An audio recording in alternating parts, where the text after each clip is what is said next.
Vous êtes nombreux et nombreuses à ne pas pouvoir aller à la salle de sport, que ce soit pour une question de finances ou pour une question de temps, et vous vous demandez si vous pouvez progresser chez vous. Eh bien la réponse est oui, tu peux parfaitement progresser chez toi, tu peux parfaitement devenir une machine de guerre sans avoir un abonnement à la salle en t'entraînant uniquement chez toi. Je connais certaines personnes qui progressent beaucoup plus en s'entraînant chez soi qu'en allant à la salle de sport. Je vais te donner quelques astuces, quelques trucs pour pouvoir progresser lorsque tu entreprends un programme à démarrer chez toi, lorsque tu veux perdre du gras, lorsque tu veux progresser, lorsque tu veux améliorer tes performances pour casser des barres, devenir une machine de guerre, être en meilleure santé, avoir une composition corporelle optimale avec moins de gras, avec plus de muscles et être en pleine forme, en pleine patate. Wouh, moi ça me...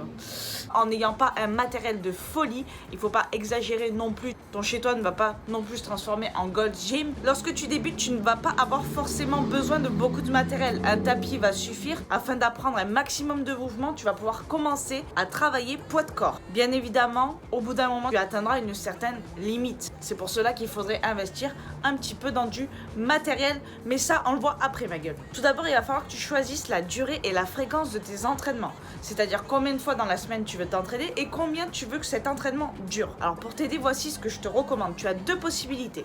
Soit tu t'entraînes fréquemment mais avec une durée moindre, c'est-à-dire des entraînements d'environ 30 minutes tous les jours. Soit tu t'entraînes moins souvent mais avec des entraînements beaucoup plus long, environ 1 heure d'entraînement. Moi, je te conseillerais la première possibilité parce que déjà, ça va te créer des habitudes. Et le pouvoir des habitudes, on le sait, c'est extrêmement puissant. C'est ce qui va te faire tenir sur du long terme. Si tu t'habitues à tous les jours, à la même heure, si possible, t'entraîner, tu ne te poseras plus la question, ça va être naturel chez toi, ça va être automatique. Il est telle heure, je m'entraîne, boum, ma maison se transforme en temple. Maintenant, je casse des barres. Et en plus de ça, cela va optimiser ta récupération. Je te l'avais expliqué dans une vidéo sur le fait de s'entraîner plus souvent. L'effet de répétition va améliorer ta récupération. À toi de voir ce qui est le mieux, ce qui est le plus adaptable aussi à ton mode de vie, à ton travail, qu'importe. Ensuite, je te conseillerais d'investir dans un petit peu de matériel, serait-ce que le minimum. L'argent que tu ne vas pas mettre dans l'abonnement de ta salle, gardant une bonne partie pour investir dans du matériel. Tu peux aller à Decathlon, tu vas avoir déjà un matériel de base qui n'est pas excessivement cher, qui va te permettre de progresser. Je te conseille de prendre des haltères réglables où tu vas pouvoir augmenter les poids dessus. Parce qu'on le sait, pour progresser, il va falloir que tu augmentes de préférence tes charges. Je te conseille également d'investir dans un tapis quand même de qualité, que genre il part pas en miettes dès la première utilisation, tu vois, dès la première fois que tu fais du gainage. Tu peux investir également dans des élastiques que tu peux emporter partout avec toi quand tu es en déplacement, qu'importe. Et également, ce que je recommande, c'est une corde à sauter. Ça te permet déjà de faire un peu de cardio, de te mettre en marche assez facilement, de t'échauffer rapidement et de pouvoir l'emmener partout. Si tu aimes ça, bien évidemment, c'est un conseil personnel, c'est tout. Après, la corde à sauter n'a rien de miraculeux ni rien d'indispensable, loin de là. Si tu veux voir plus loin, il va falloir que tu investisses dans un rack à squat, une barre olympique, évidemment en fonction de la place que tu as chez toi. Là, c'est vraiment pour voir un peu plus loin. Ensuite, je sais que nombreux sont les personnes qui ont peur de mal faire les mouvements. Et là, cela concerne également les personnes qui sont en salle.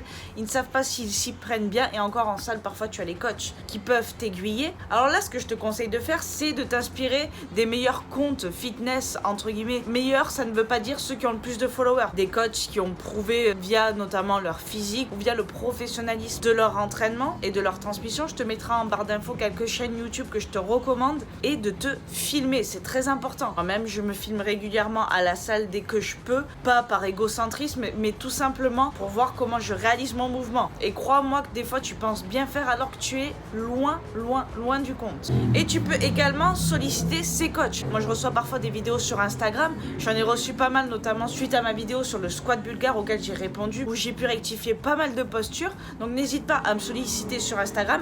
Hop, je te mets ça ici. Je pourrais t'aiguiller sur certains mouvements ou t'aiguiller vers certains coachs ou vers certaines vidéos YouTube qui pourront t'y aider. Même si tu as toutes les explications, même si tu as le visu du mouvement, lorsque tu veux le réaliser, c'est pas la même, ma gueule. Voilà pour ces quelques conseils pour avoir un programme d'entraînement chez toi, pour progresser chez toi, devenir une machine de guerre.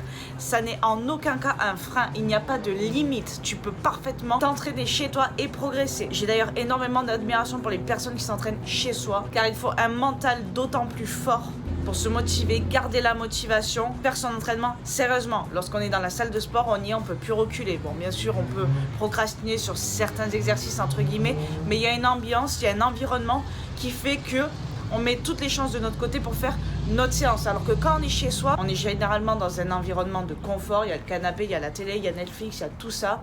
C'est pour ça qu'il faut se créer un environnement qui va te permettre de passer à l'action pour t'entraîner. Ça peut être une musique, ça peut être le fait de boire un café pré-workout. Hop, l'odeur du café, ça va te dire boum, maintenant je m'entraîne. Il faut pas que la mise en place de ton matériel soit trop galère non plus. Il faut pas que tu aies besoin de déplacer non plus tous les meubles. Il faut que ce soit quelque chose d'assez simple à mettre en place afin que la flemme ne prenne pas le dessus et que tu restes motivé et que tu puisses t'entraîner le plus souvent possible. Voilà, j'espère que cette vidéo t'aura aidé. Dis-moi dans les commentaires si tu t'entraînes chez toi ou si tu es en salle. Je te dis à bientôt dans une nouvelle vidéo. Good vibes.